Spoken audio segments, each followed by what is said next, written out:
روحانیت کیا ہے؟ دیکھیں مریم، روح تو جانوروں میں بھی ہوتی ہے، درندوں میں، دریائی مخلوق کو، آسمانی مخلوق کو، زمینی مخلوق کو، سب میں روح تو ہوتی ہے.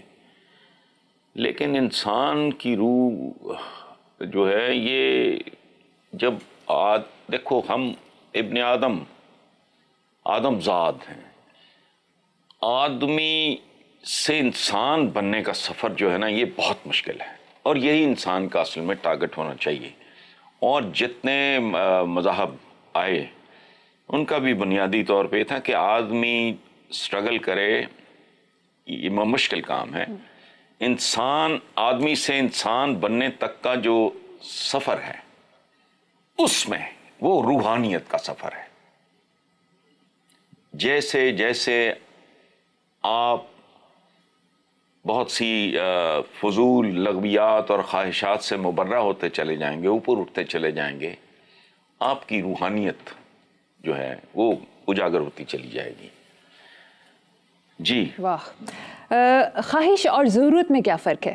دیکھو بات سنو، یہ بڑی دلچسپ بات ہے. ایک انگریزی کا ایک ایکسپریشن ہے کہ in this world there is enough for everybody's need, لیکن this whole world is not enough for one man's grade.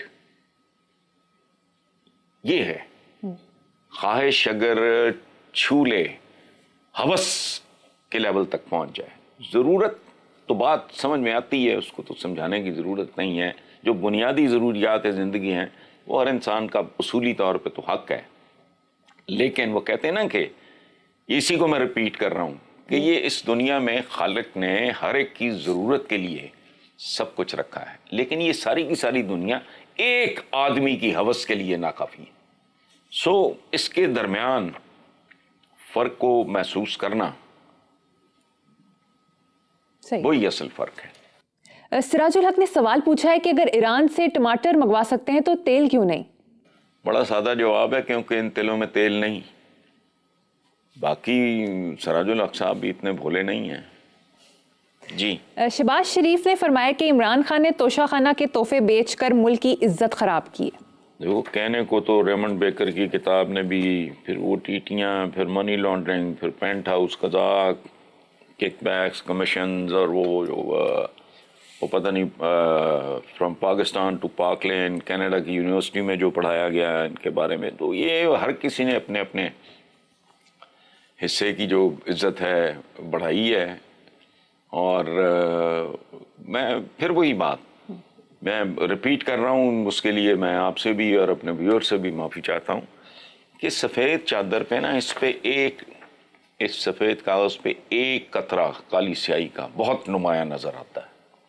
لیکن اگر یہ پورا صفائی کالا ہو تو جتنی مرضی کالا تو یہ ان کو تو جچتا نہیں ہے. اس پہ اگر کوئی بندہ تبصرہ کرے، مثلا میں جہاں عمران کو ریٹ کرتا تھا یا کرتا ہوں جزوی طور پہ، اب بھی اس کو بالکل نہیں. میں نے پہلے بھی یہ کہا، میں دوبارہ کہہ رہا ہوں اور دکھ سے کہہ رہا ہوں، اس کو تھوکنا بھی نہیں چاہیے تھا، اس طرف دیکھنا بھی نہیں چاہیے تھا. اب پتہ نہیں ہو ایڈوائزڈ ہیم یا کیا اس کو جسٹیفیکیشن، یہ اس کا ٹائپ نہیں ہے. کچھ لوگوں کا ٹائپ ہوتا ہے کرپٹ ہونا، سو اس کی بنت میں یہ چیز شامل نہیں ہے. باقی ٹھیک ہے. ترک صدر کی حجاب پہننے کے حق پر ریفرینڈم کرانے کی تجویز کرا کے دیکھ لو.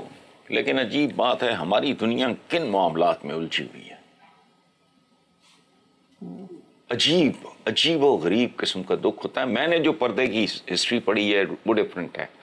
مدینہ میں کچھ اوباشوں نے مسلمان بچیوں کو ٹیز ویز کیا، اور صورتحال بہت بگڑ گئی. تو کسی یہودی نے، بزرگ نے، بوڑھے آدمی نے یہ کہا کہ حضور یہ ان بچیوں کے ماتھے پہ تو نہیں لکھا کہ یہ مسلمان، تو اس کے بعد کہ بھی یہ حجاب وغیرہ کا اچھا، تاکہ ہر ایک کو پتہ لگ جائے. ایک ہوتا ہے نا بندہ علیحدہ بالکل پہچانا جاتا ہے.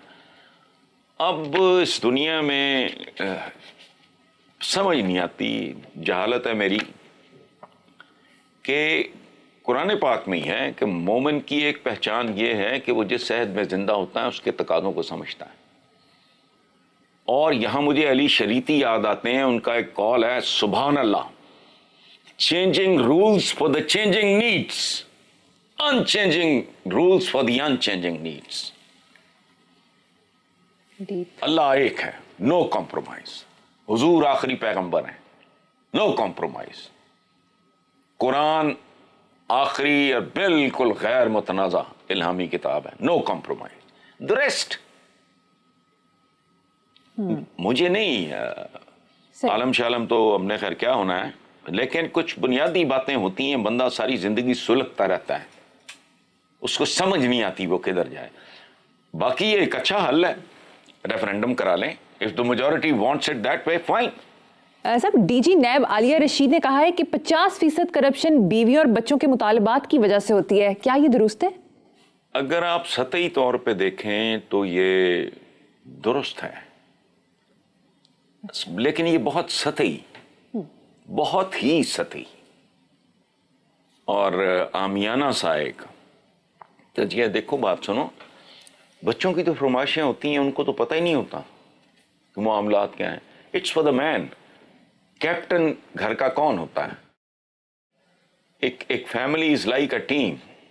جو باپ ہوتا ہے یا جو شوہر ہوتا ہے وہ کیپٹن ہوتا ہے. اٹس فار ہم ٹو ڈیسائڈ, الٹیمیٹ فیصلہ اس نے کرنا ہوتا ہے. So let's not blame women, اور بچوں کا تو خیر ویسے ہی. بہرحال یہ سطحی قسم کا تجزیہ ہے. صحیح. شیخ رشید نے کہا ہے کہ بلاول وضو کر کے گیٹ نمبر 4 کا نام لیا کرے, اس کا کیا مطلب ہے؟ دیکھو یار, میں شیخ رشید تو نہیں ہوں, اس لیے مطلب بھی آپ انہی سے پوچھو تو بہتر ہے. ٹھیک. اعجاز الحق کا کہنا ہے کہ شہباز شریف گاڑی کی ڈگی میں چھپ کر آرمی چیف سے ملنے جایا کرتے تھے. دیکھو اس معاملے میں تو آپ اعجاز الحق کو چیلنج نہیں کر سکتے, وہاں تو اسٹیپنی ہوتی ہے. جی. عمران خان کو گرفتار نہیں کر سکتے, علی وزیر کو چھوڑ نہیں سکتے, ہم بے اختیار ہیں, وفاقی وزیر جاوید لطیف کی دہائی. پاس, میں نے اس پہ کامنٹ نہیں کرنا. مریم نواز نے کہا ہے کہ عمران کی چوری ثابت ہو گئی, اب اس کے لیے کوئی باہر نہیں نکلے گا. یہاں سیلابی ریلا آیا ہوا ہے, کانٹرڈکشن تو سڑکوں پر پھر رہی ہے مریم کے اسٹیٹمنٹ.